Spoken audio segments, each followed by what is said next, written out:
ಯಾದಗಿರಿ ಜಿಲ್ಲೆಯಾದ್ಯಂತ ನಿನ್ನೆ ಸಂಜೆಯಿಂದ ಸುರಿಯುತ್ತಿರುವ ಧಾರಾಕಾರ ಮಳೆಯಿಂದ ಸಂಪೂರ್ಣವಾಗಿ ಜನಜೀವನ ಅಸ್ತವ್ಯಸ್ತಗೊಂಡಿರ್ತಕ್ಕಂಥದ್ದು. ಅಪಾರ ಮಳೆಯಿಂದಾಗಿ ಹಲವು ಮನೆಗಳಿಗೆ ಕೂಡ ನೀರು ನುಗ್ಗಿರ್ತಕ್ಕಂಥದ್ದು. ನಾವೀಗ ಆ ದೃಶ್ಯ ತೋರಿಸ್ತಾ ಹೋಗ್ತೀವಿ. ನಾವು ಯಾದಗಿರಿ ನಗರದಲ್ಲಿರ್ತಕ್ಕಂತಹ ಹೊಸಳ್ಳಿ ಕ್ರಾಸ್ ಬಳಿ ಇರ್ತಕ್ಕಂಥ ಬಡಾವಣೆಯಲ್ಲಿರ್ತಕ್ಕಂಥದ್ದು. ಈ ಒಂದು ಬಡಾವಣೆ ಸಂಪೂರ್ಣವಾಗಿ ಕೆರೆ ಅಂತಾಗಿ ಪರಿವರ್ತನೆ ಆಗಿರ್ತಕ್ಕಂಥದ್ದು. ನೀವು ದೃಶ್ಯದಲ್ಲಿ ಕೂಡ ಗಮನಿಸ್ತಾ ಇದ್ರಿ. ಈ ಒಂದು ಮನೆಯಲ್ಲಿ ಕೂಡ ಸಂಪೂರ್ಣವಾಗಿ ಇಡೀ ರಾತ್ರಿ ನೀರು ನುಗ್ಗಿರ್ತಕ್ಕಂಥದ್ದು. ಈ ಒಂದು ನೀರು ನುಗ್ಗಿರೋದ್ರಿಂದ ಮನೆಯಲ್ಲಿರ್ತಕ್ಕಂತಹ ಹಲವು ವಸ್ತುಗಳು ಸತಃ ಈಗ ನೀರು ಪಾಲಾಗಿರ್ತಕ್ಕಂಥದ್ದು. ಅಂದರೆ ದೃಶ್ಯದಲ್ಲಿ ಕೂಡ ಗಮನಿಸ್ತಾ ಇದ್ವಿ. ಮನೆಯಲ್ಲಿರ್ತಕ್ಕಂತಹ ಏನು ಬೆಡ್ ಇರ್ಬೋದು, ಜೊತೆಗೆ ಆಹಾರಕ್ಕೆ ಬೇಕಾಗಿರ್ತ ಎಲ್ಲ ಪದಾರ್ಥಗಳು ಕೂಡ ನೀರು ಪಾಲಾಗಿರ್ತಕ್ಕಂಥ ಸಂಪೂರ್ಣವಾಗಿ ಇಡೀ ರಾತ್ರಿ ಈ ಒಂದು ಮನೆ ಒಂದು ಕೆರೆ ಅಂತಾಗಿ ಪರಿವರ್ತನೆ ಆಗಿರ್ತಕ್ಕಂಥದ್ದು. ಈಗ 10 ಗಂಟೆ ಆಗ್ತದೆ ಸಮಯ, ಎಷ್ಟಾದರೂ ಸಹ ನೀರು ಹೊರಗೆ ಬರ್ತಾ ಇಲ್ಲ, ಯಾವುದೇ ನೀರು ಕೂಡ ಬರ್ತಾ ಇಲ್ಲ. ಇದು ಮನೆಯೋ ಅಥವಾ ಒಂದು ಕೆರೆ ಎಂಬ ಒಂದು ಅನುಮಾನ ಕೂಡ ಈಗ ಕಾಡ್ತಾ ಇರತಕ್ಕಂಥದ್ದು. ಸಂಪೂರ್ಣವಾಗಿ ಒಂದು ಬೆಡ್ರೂಮ್ ಇರ್ಬೋದು, ಜೊತೆಗೆ ಕಿಚನ್ ರೂಮ್ ಇರ್ಬೋದು, ಜೊತೆಗೆ ಹಾಲ್ ಇರ್ಬೋದು, ಎಲ್ಲವೂ ಕೂಡ ಈಗ ಒಂದು ಕೆರೆ ಅಂತಾಗಿ ಪರಿವರ್ತನೆ ಆಗಿರ್ತಕ್ಕಂಥದ್ದು. ಈ ಒಂದು ಅಪಾರ ಮಳೆಯಿಂದಾಗಿ ಮನೆಗೆ ನೀರು ನುಗ್ಗಿರೋದ್ರಿಂದ ಹಾವು ಚೇಳುಗಳ ಕಾಟ ಕೂಡ ಇಲ್ಲಿ ಶುರುವಾಗಿರ್ತಕ್ಕಂಥದ್ದು. ಸಾಕಷ್ಟು ಆತಂಕದಲ್ಲೇ ಈ ಒಂದು ಮನೆಯ ಜನರು ಕೂಡ ಬದುಕ್ತಕ್ಕಂಥ ಒಂದು ಪರಿಸ್ಥಿತಿ ಕೂಡ ಇಲ್ಲಿ ಬಂದಿರತಕ್ಕಂಥ ದೃಶ್ಯದಲ್ಲಿ ಕೂಡ ಗಮನಿಸ್ತಾ ಇದ್ರಿ. ಮನೆಯಲ್ಲಿ ಎಲ್ಲ ವಸ್ತುಗಳು ಸಹ ಈಗ ಸಂಪೂರ್ಣವಾಗಿ ನೀರು ಪಾಲಾಗಿರ್ತಕ್ಕಂಥದ್ದು. ಇಲ್ಲಿ ಈ ಮನೆಯ ಯಜಮಾನಿ ಕೂಡ ಇಲ್ಲೇ ಇರ್ತಕ್ಕಂಥದ್ದು. ಅವರು ಮೇಲೆ ಕೂಡ ಎಲ್ಲ ಕೂಡ ತೊಯ್ದು ಹೋಗಿರ್ತಕ್ಕಂತಹ ಒಂದು ಪರಿಸ್ಥಿತಿ ಅವರು ಇಡೀ ರಾತ್ರಿ ಅನುಭವಿಸಿರ್ತಕ್ಕಂಥ. ಈಗ ಅವ್ರು ನಮ್ಮ ಜೊತೆಲಿದ್ರೆ ನಾನು ಮಾತಾಡಿಸ್ತೀನಿ. ಅಮ್ಮ, ಈಗ ಇಡೀ ರಾತ್ರಿ ಮಳೆ ಬಂದಿದೆ, ನಿಮ್ಮ ಮನೆ ತುಂಬೆಲ್ಲ ನೀರು ನುಗ್ಗಿದೆ. ಈ ರಾತ್ರಿ ಯಾವ ರೀತಿ ಪರಿಸ್ಥಿತಿ ಇತ್ತು ನಿಮ್ಮದು?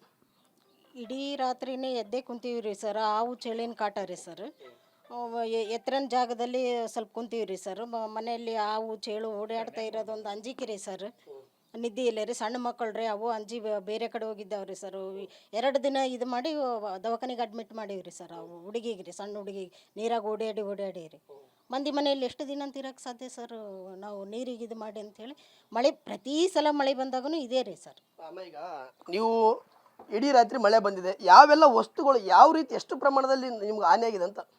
ಎಲ್ಲ ರೀತಿ ಮನೇನೇ ತೊಯ್ದು ಹೋಗಿಬಿಟ್ಟದ್ರಿ ಸರ್. ಬ್ಯಾಳಿ, ಗೋಧಿ, ಅಕ್ಕಿ, ಮನೆಯಲ್ಲಿರೋ ಅಡುಗೆ ಪದಾರ್ಥ ಎಲ್ಲನೂ ತೊಯ್ದು ಹೋಗ್ಯದ್ರಿ ಸರ್.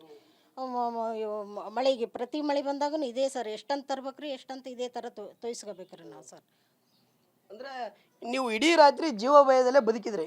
ಬದುಕಿವಿ ರೀ ಸರ್. ಜೀವ ಭಯದಿಂದನೇ ಎತ್ತರನ ಜಾಗದಲ್ಲಿ ಸ್ವಲ್ಪ ಟೇಬಲ್ ಸ್ಟೂಲ್ ಹಾಕ್ಯಂದು ಮೇಲೆ ಮಕ್ಕಳನ್ನ ಕರ್ಕೊಂಡು ಕುಂತೀವಿ ರೀ ಸರ್. ಇನ್ನೊಂದು ಮನೆ ಕೂಡ ನೀರು ನುಗ್ಗಿರ್ತಕ್ಕಂಥದ್ದು. ಇಲ್ಲಿ ಕೂಡ ಆ ಮನೆಯವರು ಕೂಡ ಇಲ್ಲೇ ಇದ್ದಾರೆ, ನಾನು ಮಾತಾಡಿಸ್ತೀನಿ.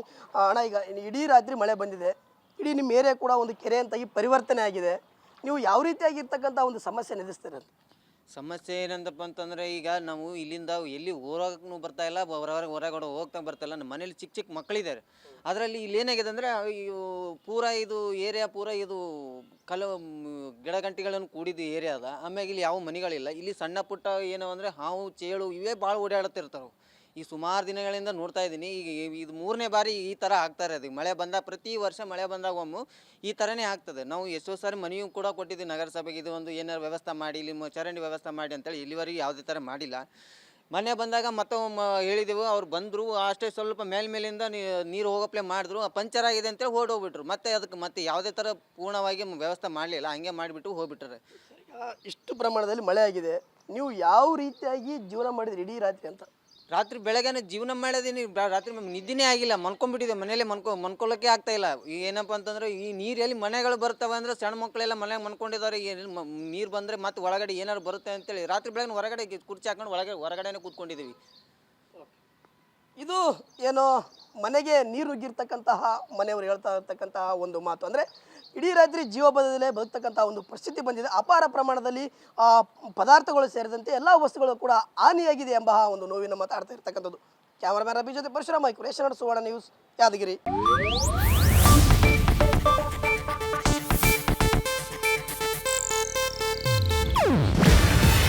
ಇದು ಏಷ್ಯಾನೆಟ್ ನ್ಯೂಸ್ ನೆಟ್ವರ್ಕ್ ಪ್ರಸ್ತುತಿ.